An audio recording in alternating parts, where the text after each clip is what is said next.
Всем привет, с вами Виктория Аню. Попросили вот снять видео именно в таком формате о вот таких вот силиконовых формах, как ими работать. На канале есть видео, там разные силиконовые формы, там по-разному мы с ними работаем. Но вот сложности возникают именно вот с такими формами. Тут не глубокая гравировка, и на таких формах еще вот представлены такие рисунки, знаете, которые между собой никак не связаны, да, вот эти вот всякие тонкие линии, какие-то мелкие моменты, фрагменты, в общем, и поэтому поднять такие рисунки просто с этой силиконовой формы, ну, не так просто. Для начала, что касаемо замеса, я делаю замес из гель-топа. Беру топ, ну вот насколько можно, жидкий. Чем жиже консистенция, тем проще распределяется материал именно по силиконовой форме. То есть каждая ячейка все заполнится материалом. И это, как говорится, хорошо. Тут прям вот на кисточку не набирается просто. Так, вот так пускай.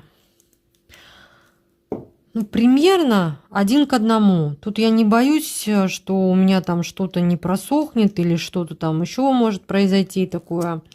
Почему? Потому что тут у этих форм, я еще раз повторюсь, не глубокая гравировка, поэтому все отлично тут заполимеризуется. Но вы смотрите по пигментации, как там вам, что нужно. То есть я особо сильно пигментированные кружева делать не хочу. Пускай они будут у меня как будто такие...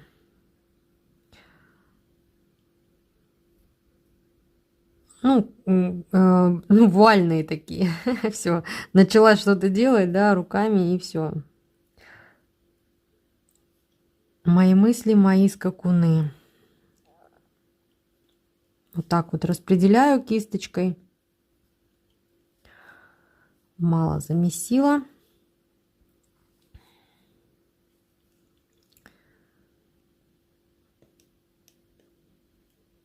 Так.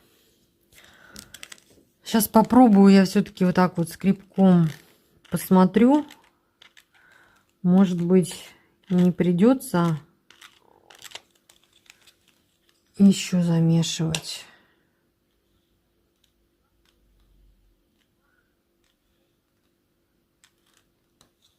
Ну, вот здесь вот видно, что тут вот мало материала.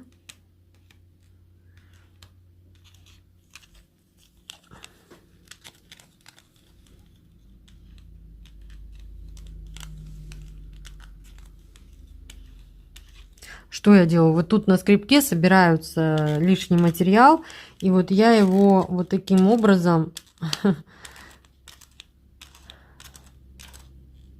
заполняю им гравировку. Но опять-таки, где-то все-таки, вот я вижу, вот когда мы скребком вот так вот убираем, прям видно, где материал не попал. Вот здесь очень много элементов, где вот нет материала, и загнать я его туда практически не могу. Но я сейчас не буду уже ничего разводить.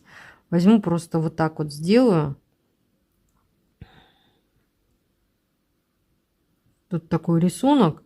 Он очень-очень мелкий. Возможно, поэтому есть такая небольшая сложность с заполнением. Вот он, видите, вот он проявляется таким образом.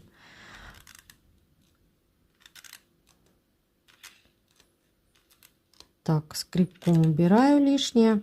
Тут вот есть затеки, тут это на самом деле абсолютно ничего страшного.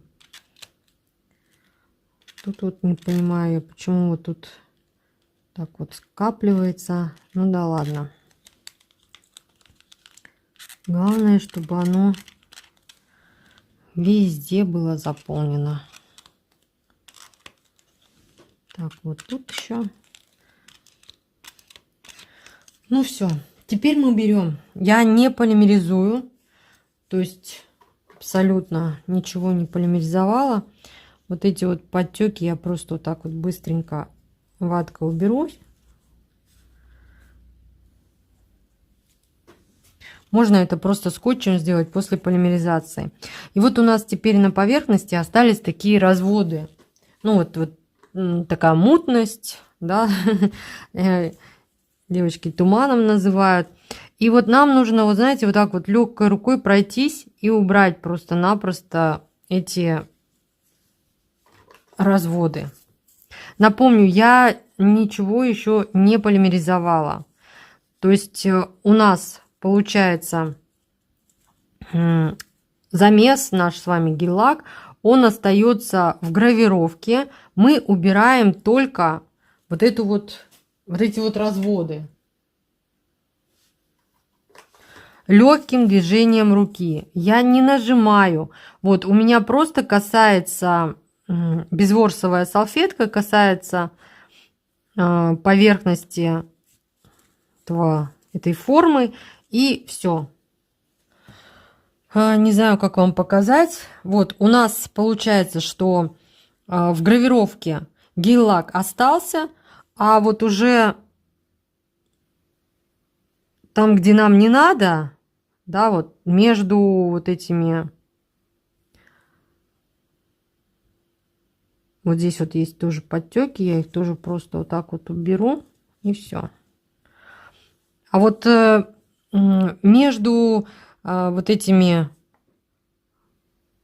вот здесь вот тоже кружевами, в общем, там все в порядке.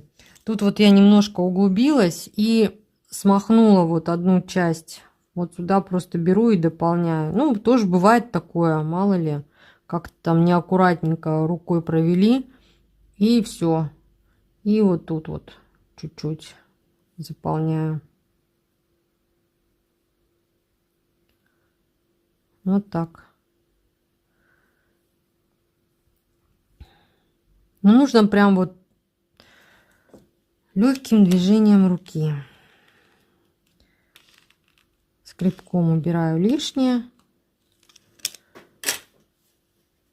И теперь еще раз прохожусь. Ну, просто когда мы убираем салфеткой, да, вот эти вот все разводы, то сразу, ну, видно, где там что заполнено, а где не заполнено. Вот таким образом просто. Саму безвосовую салфетку я, знаете, не обильно смачиваю, а вот буквально там одно нажатие помпой.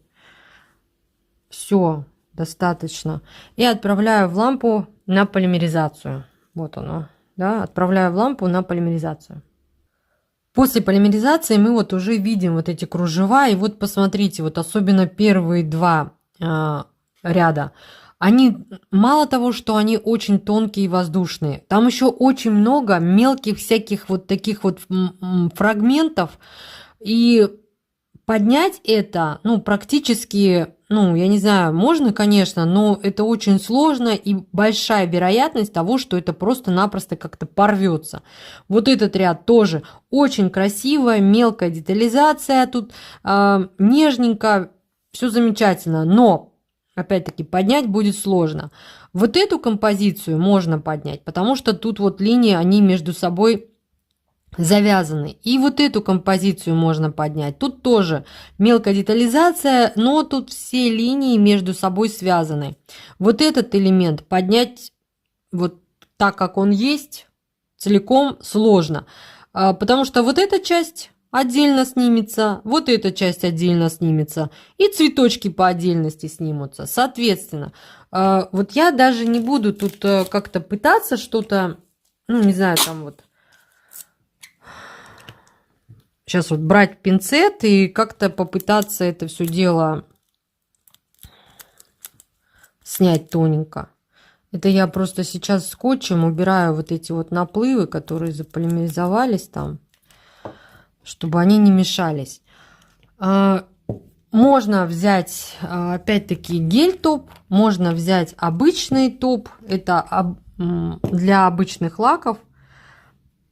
И просто вот таким образом провести. Вы прекрасно знаете то, что этот топ, ну то есть он сохнет на воздухе. При установке он абсолютно никак мешать вам не будет. Если там где-то будет что-то торчать, вы сможете подплавить его топом. Правильно? Ой, топом. Подплавить его праймером, вот. Подплавить праймером. И все, он будет абсолютно незаметен и объема не придаст. Тут больше объема будет именно от, ну вот этих вот деталей, которые мы сделали. Все вот так вот размазали, намазали и, собственно, готово. Можно использовать гель-топ. Также лучше без липкого слоя. Но гель-топ, он немножко, знаете, ну, скатывается на вот этой форме.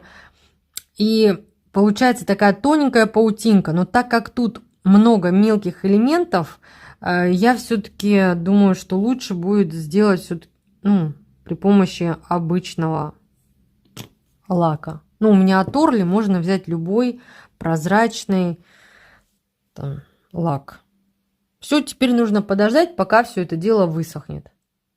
Пока там все это дело сохнет, покажу вам еще, как можно применять, да, эти силиконовые формы. Ну, во-первых, тут очень такой довольно плотный, прочный силикон. Да, он тянется, но, вы знаете, он такой довольно упругий. При этом, заметьте, он глянцевый. Я сейчас обратную сторону показываю. Понятно, да, что здесь как бы у нас гравировка, но это вот точно такая же силиконовая форма, просто тут бабочки. А с обратной стороны, посмотрите, он глянцевый. Но это также силикон. Так вот, многие девочки спрашивали, где взять силиконовый коврик, вот который я показываю. Сейчас. Такие силиконовые коврики, на которых там мы делаем слайдеры. Вот смотрите, тут он с одной стороны матовый, с другой стороны глянцевый. И мы с вами знаем, что мы работаем на матовой поверхности гель-лаками, потому что на этой поверхности меньше скатывается, да, гель-лак. На глянцевой поверхности гель-лак скатывается. Так вот тут силикон, он потолще, конечно же, чем коврик этот. Вот он вот такого вот размера. Но его, вот эту силиконовую форму, также можно использовать 8 на 6. 8 на 6 размер. Также можно использовать в качестве силиконового коврика. И он отлично подходит. Как раз таки, вот, например, если вам нужно сделать слайдеры. Ну, предположим, да, вам нужно сделать слайдеры. Вот, я даже штампик брать не буду.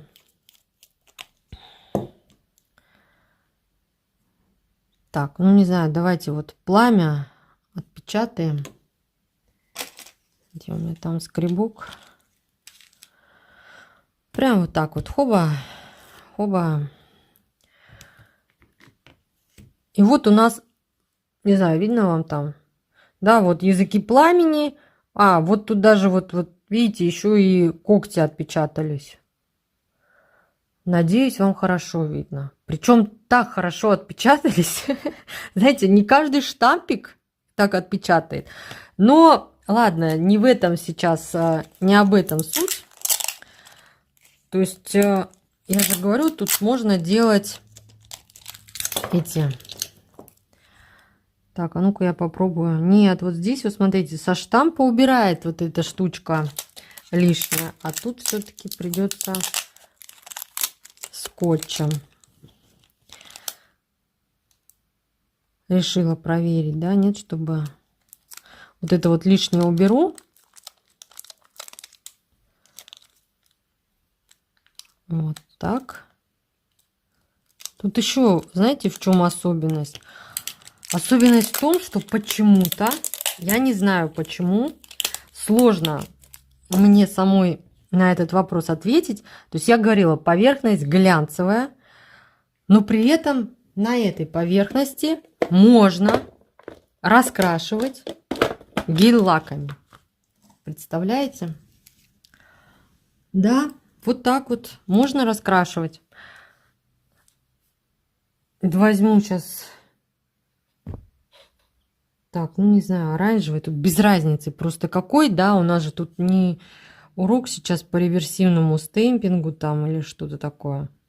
Вот. Не знаю, как это работает.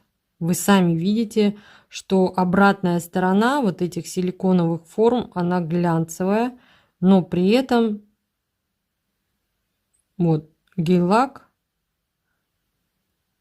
особо не скатывается. Это я сейчас просто еще на весу делаю, да, чтобы вам там как-то было лучше видно.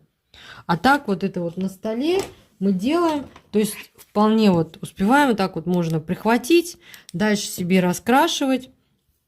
Ну, то есть вы понимаете, да, и вот у вас уже, вот, ну, то есть используете вот эту форму именно как силиконовый коврик.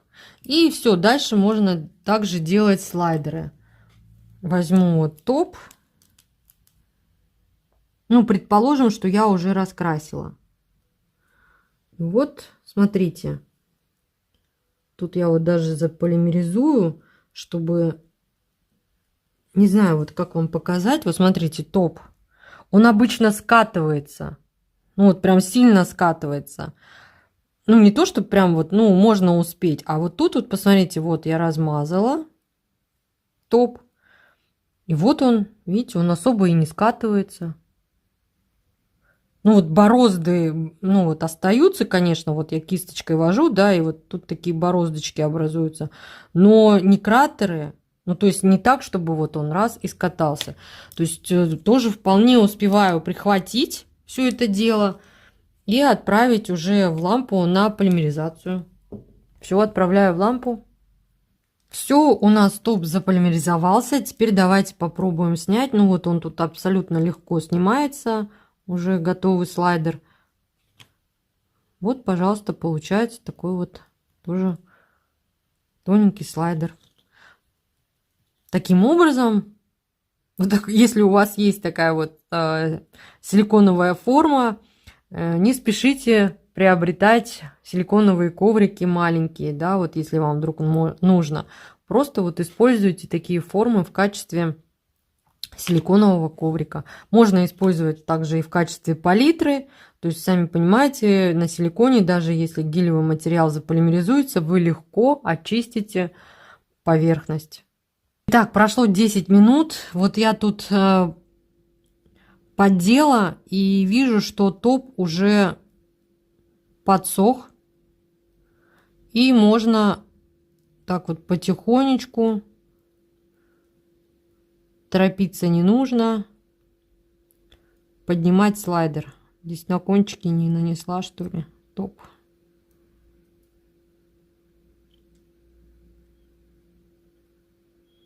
Вот так вот. И вот таким вот образом снимаю все это дело силиконовой формы. Вот у нас получились кружева. Вот они. Тоненькие, мягенькие. Можно оставить, так хранить, когда нужно. Нарезали. Покажу, как они режутся. Ну, вот эти вот мне, наверное, не особо нужны. Ну, да ладно. Ну, вот. Можно вот так вот прям нарезать. Вот легко. Видите, вообще прям тонюсенькие получились. Прям тоненькие. Со временем, так как мы делали слайдер при помощи обычного лака, да, вот обычного лака, то со временем слайдер, это вот сейчас он такой мягкий, пластичный, да, там все такое, но со временем он будет дубеть, конечно же. Ну, в принципе, как и гелевый материал.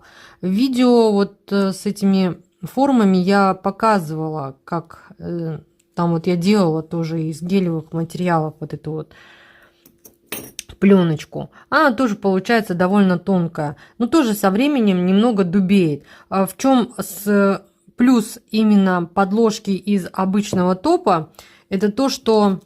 Так вот, я вот так вот сделаю. Если при установке вдруг вам будет где-то что-то мешать, торчать, то вот вы берете праймер. Так, я не знаю, меня там видно. Вот так вот, если... Вот, например, краешек. Да, вот виден. Берете праймер, вот так вот слегка проводите. И вот видите, пленочка сама по себе, вот она плавится. Она просто растворяется. Вот, вот, видите же, вот, видите, был такой большой довольно-таки кончик, а это вот подплавили вот так вот, и вот, видите, он растворяется, то есть он даже тянется, вот, видите, вот. То есть такой слайдер установить абсолютно не составит никакой сложности, куда угодно. В верхнюю форму, в гелевый типс, поверх сделать дизайн. С этой стороны он у нас шершавый, потому что, ну, вот тут чувствуется высота гравировки. С этой стороны он у нас такой гладенький, ну, более гладкий. Поэтому вы, в принципе, не ошибетесь, да, где лицевая часть, где изнанка. В данном случае это не важно, но тем не менее. При этом не забывайте, что сам рисунок у нас выполнен при помощи гелевого материала, поэтому, собственно, праймер, он никак не повредит именно гелевому материалу.